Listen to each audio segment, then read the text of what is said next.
যারা বাসা বাড়ি অফিস অথবা রেস্টুরেন্ট ইন্টেরিয়র করতে চাচ্ছেন কিন্তু চাচ্ছেন বাজেট ফ্রেন্ডলি হোক কিন্তু best product and best interior হোক, তার অবশ্যই আজকে আমাদের ভিডিওটা দেখবেন, কারণ আমরা মার্কেটের বেস্ট প্রোডাক্ট দিয়ে ইন্টেরিয়র করে থাকি অ্যান্ড ক্লায়েন্টের রিকোয়ারমেন্ট অনুযায়ী ক্লায়েন্টের বাজেটের মধ্যে আমরা বেস্ট ইন্টেরিয়র করে থাকি। সো আজকের ভিডিওটা আপনাদের জন্য, অবশ্যই আমাদের সাথে থাকুন অ্যান্ড ফুল ভিডিওটা দেখুন আমরা কেমন কাজ করে থাকি। Welcome to my page. Hello everyone, আমি জুই অ্যান্ড আমি চলে এসেছি ধানমন্ডি জিগাতলা টেনারি মোড়ে একটা প্রজেক্ট নিয়ে। আজকে আমরা সেটা সম্পর্কে কথা বলবো। ফার্স্ট এন্ট্রিতেই কিন্তু আমরা দেখতে পাচ্ছি সুরাক। এই সুরাকে আমরা 18 মিলি গর্জন ফ্লাইটে ইউজ করেছি, আউটসাইডে ইউজ করেছি ডোকো পেইন্ট অ্যান্ড ইনসাইডে ইউজ করেছি এনামেল পেইন্ট। টিভির কর্নারে চলে যাব, দুই সাইডে কিন্তু আমরা ওয়াল প্ল্যানিং করেছি, যেখানে 12 মিলি হোয়াইট বোর্ড ইউজ করা হয়েছে অ্যান্ড ডোকো পেইন্টটা ইউজ করা হয়েছে। সাথেই আছে শোপিসের যে কেবিনেটটা, সেটা এখানে আমরা 18 মিলি গর্জন ফ্লাইটে ইউজ করেছি অ্যান্ড আউটসাইডে ইউজ করেছি ডোকো পেইন্ট, ইনসাইডে ইউজ করেছি এনামেল পেইন্ট। আমরা এখন টিভির যে মিডল পয়েন্ট, সেই মিডল পয়েন্টে চলে যাব। এখানে আমরা এইচপিএল পেস্টিংটা করেছি অ্যান্ড খুব সুন্দর করে গোল্ডেন কালার লাইট করেছি। এইচপিএল পেস্টিং করার কারণে কিন্তু এখানে কোনো রকমের স্ক্র্যাচ পড়বে না অ্যান্ড ময়লাও পড়বে না, ময়লা পড়লে ওয়াশ করতে পারবে। বুক সেলফটা যে দেখতে পাচ্ছেন, এখানে আমরা কিন্তু 18 মিলি গর্জন ফ্লাই অ্যান্ড ডোকো পেইন্ট ইউজ করেছি, ইনসাইড ইউজ করেছি এনামেল পেইন্ট। এই ফোল্ডিং ডোরে কিন্তু আমরা ডোকো পেইন্ট করেছি খুব সুন্দর করে, উপরে দেখেন খুব সুন্দর করে একটা ডিজাইন কিন্তু আমরা করছি সিলিং সাইডে। সো আমরা এখন চলে যাব গেস্ট রুমে। গেস্ট রুমে পুরোটা কিন্তু হচ্ছে আমরা ডোকো পেইন্ট দিয়ে কাজ করেছি আর সিলিং সাইডে ইউজ করেছি 12 মিলি হোয়াইট বোর্ড অ্যান্ড এখানে আমরা একটা রিডিং টেবিল করেছি, যেখানে আমরা 18 মিলি গর্জন ফ্লাইটা ইউজ করেছি।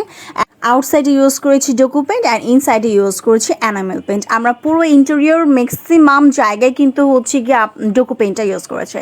এইখানে আমরা কিন্তু হচ্ছে 18 মিলি গর্জন ফ্লাইটা ইউজ করেছি এই কেবিনেটটাতে অ্যান্ড হচ্ছে গিয়ে আউটসাইডে ইউজ করেছি ডোকো পেইন্ট, ইনসাইডে ইউজ করেছি হচ্ছে এনামেল পেইন্ট। খুব সুন্দর করে কিন্তু ডিজাইনটা করা হয়েছে, তাই না? কেবিনেটটা কিন্তু খুব সুন্দর লাগছে। তো আমরা এখন হচ্ছে গিয়ে ডাইনিং রুমে চলে যাব। ডাইনিং রুমটা এত সুন্দর করে করেছি। ডাইনিং রুমে হচ্ছে আমরা যে ডিনার ওয়াগনটা, এখানে আমরা হচ্ছে 18 মিলি গর্জন ফ্লাই ইউজ করেছি, আউটসাইডে ইউজ করেছি ডোকো পেইন্ট অ্যান্ড ইনসাইডে ইউজ করেছি হচ্ছে এনামেল পেইন্ট। খুব সুন্দর করে কিন্তু ডিজাইন করা, রাইট? হোয়াইটের মধ্যে খুব সুন্দর লাগছে কিন্তু।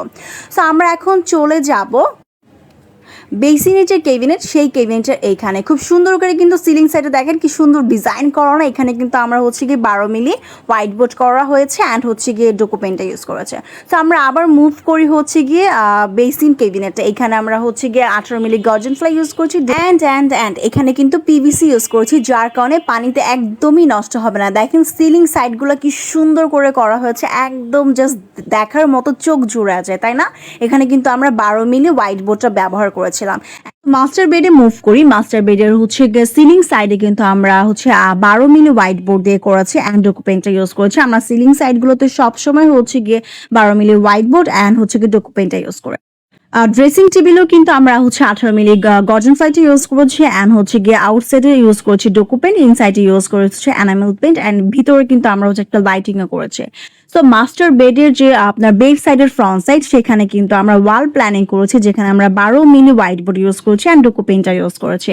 সো এই যে কেবিনেটটা দেখতে পাচ্ছেন, হোয়াইট অ্যান্ড গোল্ডের একটা কম্বিনেশন, গোল্ডেন কালারটা এত সুন্দর শাইন করছে, মানে এত সুন্দর শাইন করছে, জাস্ট ডোকো পেইন্টের কারণে কিন্তু এত সুন্দর শাইন করছে। এখানে আমরা 18 মিলি গর্জন ফ্লাইটা ইউজ করেছি অ্যান্ড আউটসাইডে ইউজ করছি ডোকো পেইন্ট, ইনসাইড ব্যবহার করেছি এনামেল পেইন্ট।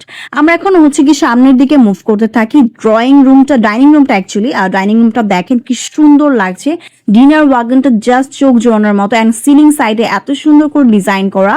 তো আমরা এখন চলে যাই চিলড্রেন রুমে, মানে চাইল্ড রুম যেটাকে বলে। এখানে হচ্ছে আমরা একটা রিডিং টেবিল করেছি, খুব সুন্দর করে গোল্ডেন অ্যান্ড হোয়াইটের একটা কম্বিনেশন কিন্তু আমরা রেখেছি। দেখেন এখানে আমরা 18 মিলি গর্জন ফ্লাই ইউজ করেছি অ্যান্ড ডোকো পেইন্ট ইউজ করছি, ইনসাইডে নর্মালি যেটা আমরা হচ্ছে এনামেল পেইন্টটা করে থাকি সেটা। অ্যান্ড এই ক্যাবিনেটটা কিন্তু গোল্ডেন কালার না, এখানে কিন্তু একটা সুন্দর একটা কালার অ্যাকচুয়ালি করা আছে, মানে এটাকে কি কালার বলে আপনারা কমেন্ট করে কিন্তু জানাতে পারেন। এই হোয়াইট অ্যান্ড হচ্ছে গিয়ে এই কালার একটা কম্বিনেশন আমরা রেখেছি, যেখানে আমরা 18 মিলি গর্জন ফ্লাই ইউজ করেছি অ্যান্ড হচ্ছে গিয়ে এনামেল পেইন্টটা ইউজ করছি ইনসাইডে, আউটসাইডে হচ্ছে গিয়ে ডোকো পেইন্ট।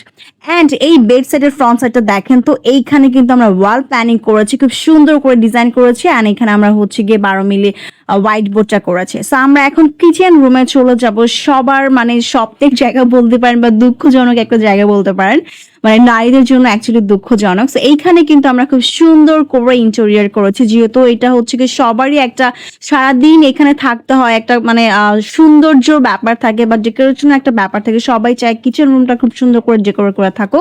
সো এখানে আমরা অনেকগুলো কর্নার করেছি অ্যান্ড অনেকগুলো র্যাক টাইপের করেছি। এখানে আমরা এইচপিএল ইউজ করেছি, যার কারণে কোনো রকমের স্ক্র্যাচ পড়বে না, আপনি খুব সুন্দর করে এটাকে ক্লিন রাখতে পারবেন। সো যারা হচ্ছে গিয়ে খুব বাজেটের মধ্যে কাজ করাতে চাচ্ছেন ইন্টেরিয়রে, তারা কিন্তু অবশ্যই কন্ট্যাক্ট করবেন। আমরা বাজেটের মধ্যে বেস্ট কোয়ালিটি প্রোডাক্ট দিয়ে কাজ করে থাকি।